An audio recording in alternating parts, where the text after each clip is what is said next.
I am back with another video with new stories from Ethiopia, Eritrea and Somalia. Firstly, Somalia was Hassan Sheikh Mahmoud, Somalia's president, addressed the nation today after a high-level meeting. The meeting was held to discuss what happened 4 days ago when Al-Shabaab launched an attack on a hotel in Mogadishu.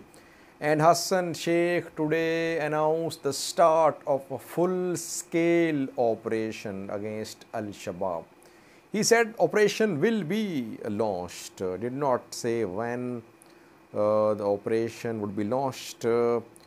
Question is, can Somalia succeed against Al-Shabaab without full involvement of its regional states and neighboring countries? Secondly, Adigrat Tigray, who is a founder of ESAT, founder of Ginbot 7, has made some revelations regarding Eritrean funding for ESAT satellite TV. Eritrean government has been funding this satellite news channel based in the US. We have details for you. Thirdly, viewers, was there any demonstration in Adigrat today? Tigray, on close to Tigray Eritrea border, several Eritreans, some Ethiopians have shared pictures of today's alleged protests. We did some research. The pictures are old pictures. We have details for you. Fourthly, Tigray today responded to an article written in The Guardian by Lucy Casa. I think last week the article was written by Lucy Casa. The article is about Tigrayan women. Some of them have been forced to start sex work in Tigray, and the article mentioned crackdown by Tigrayan government against remittances, that Tigrayan forces were confiscating remittances which arrive in Tigray somehow through smuggling networks. Tigray government today responded to these allegations. Lastly, Ashenda celebrations, Tigrayan ladies, women, girls in Tigray, other parts of Ethiopia as well. Ashenda was celebrated in London as well. Tigrayan women celebrate Ashenda. We have a clip for you. Firstly, we were Somalia. 4 days ago, Al-Shabaab fighters stormed a hotel in Mogadishu, and security forces took around 36 hours to take back the control of the hotel. The hotel is situated at a very strategic place close to Mogadishu airport, and 21 people in the hotel were killed by Al-Shabaab fighters. Dozens were injured. This Al-Shabaab attack in Mogadishu has led to pressure upon Hassan Sheikh's government, that what is the government doing? It was elected in May. So far, it has not launched a full-scale operation against Al-Shabaab. So today, Hassan Sheikh Mahmoud chaired a very high-level meeting with participation of PM Hamza Abdi Bare. Cabinet members were there, security officials were there. Meeting was held. Hassan Sheikh Mahmoud addressed the nation as well. What did he say? He said, Al-Shabaab is a snake in people's clothes. If it is not killed, it will kill the people of Somalia. So for its survival, Somalia will have to kill Al-Shabaab. And he said that his government would launch a full-scale operation against Al-Shabaab. No time frame announced by Hassan Sheikh. When will this operation be launched? Because Since his election in May, he has been saying that a full-scale operation against Al-Shabaab will be launched.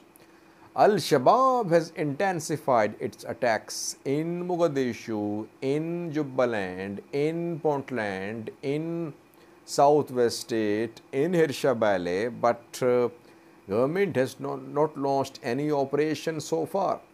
Today it announced the launch of a full-scale operation. Question is, can this operation succeed without participation, without full involvement of neighboring countries and federal member states of Somalia?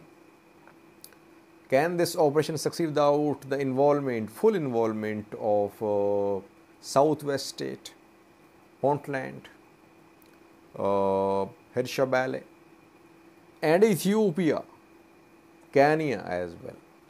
Ethiopia, Kenya are the victims of Al-Shabaab's threat. Al-Shabaab tried to enter Ethiopia a few days ago. Ethiopia then launched a counter-offensive. Ethiopian forces are now in Somalia. In 3 federal member states of Somalia, Ethiopian forces have been deployed. In Hirshabelle, Southwest State, in Jubaland. There is deployment of Ethiopian government forces. And PM Abiy Hassan Sheikh relations are not very friendly. Hassan Sheikh has not visited Ethiopia so far. There are tensions between Ethiopian and Somali leadership.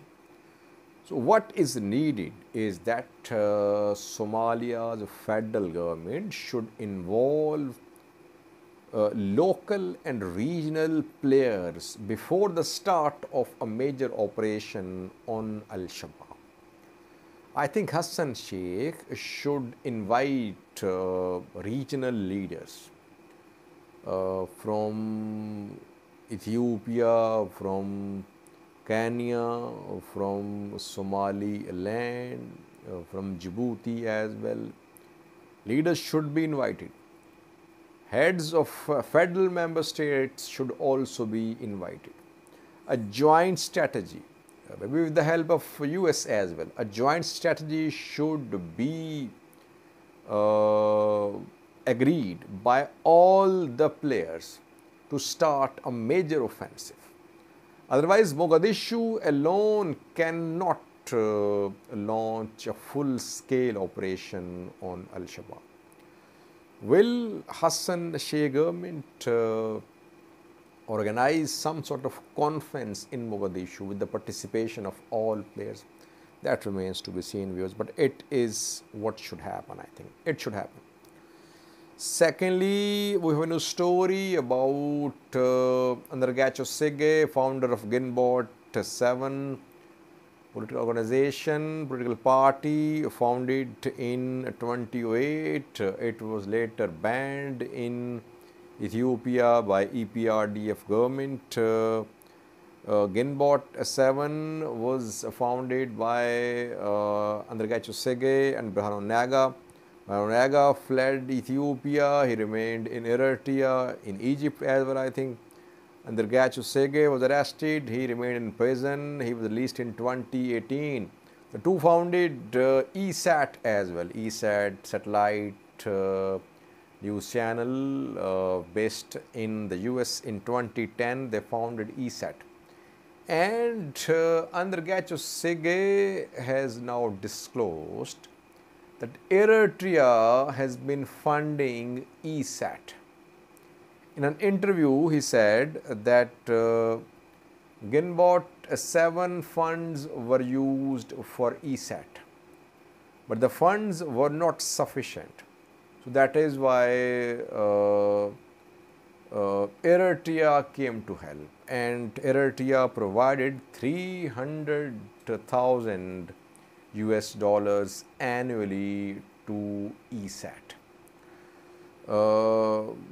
Later we know that Birhanu Naga distanced himself from ESAT because he founded a political party, Azima, and no political party in Ethiopia can have a news outlet.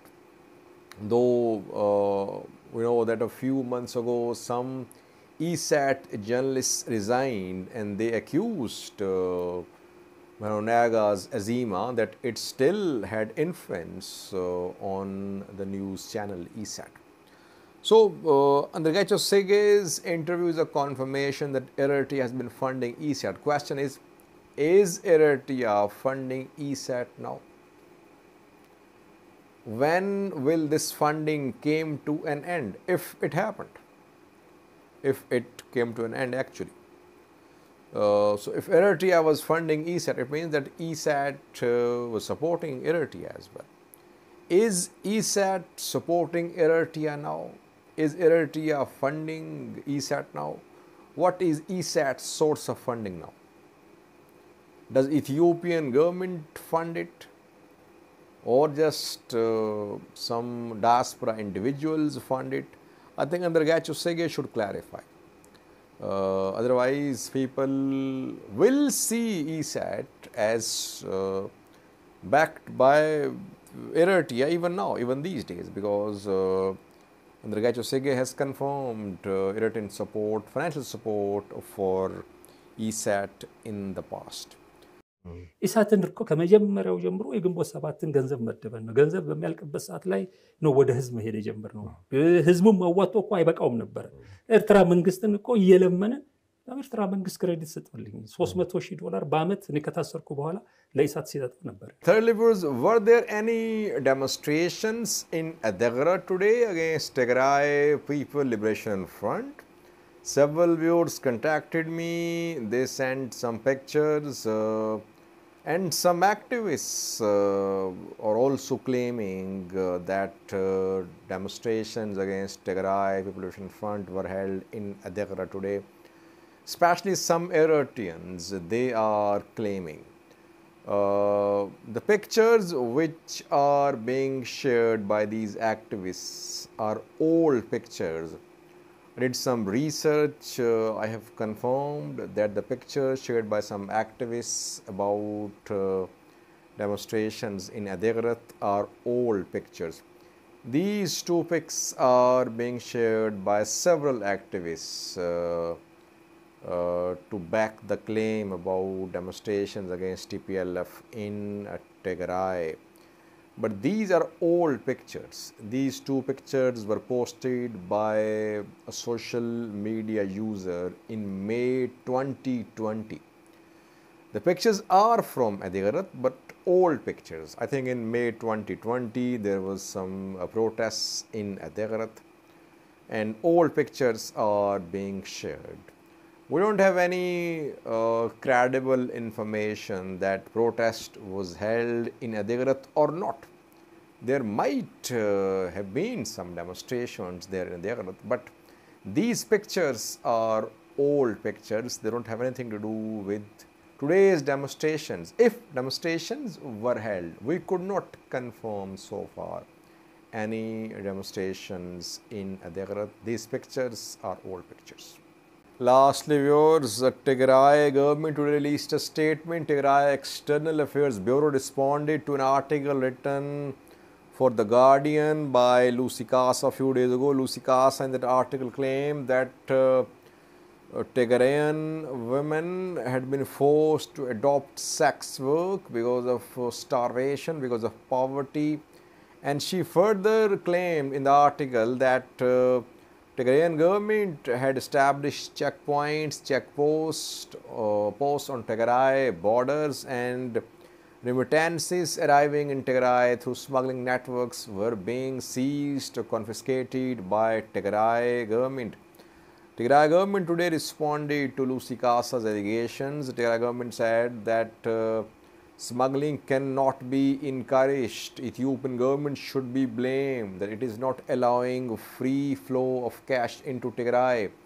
Even cash for humanitarian agencies is not being allowed into Tigray. Instead of criticizing TPLF-led Tigray government, Lucy Casa should have questioned the siege which Tigray is under.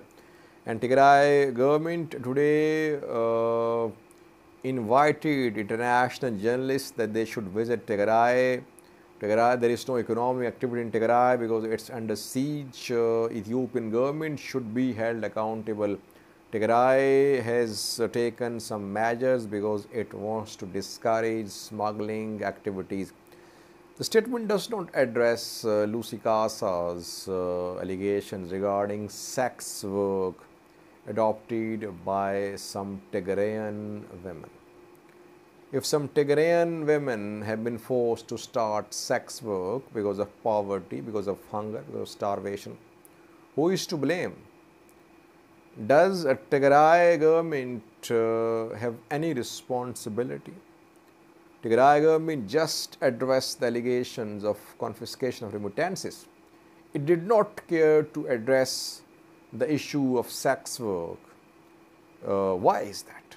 I mean, is it not a serious issue for Tigray government that daughters of Tigray, mothers of Tigray, sisters of Tigray, they have been forced to adopt this dirty profession because of poverty, because of starvation? Can Tigray government do something about it or not?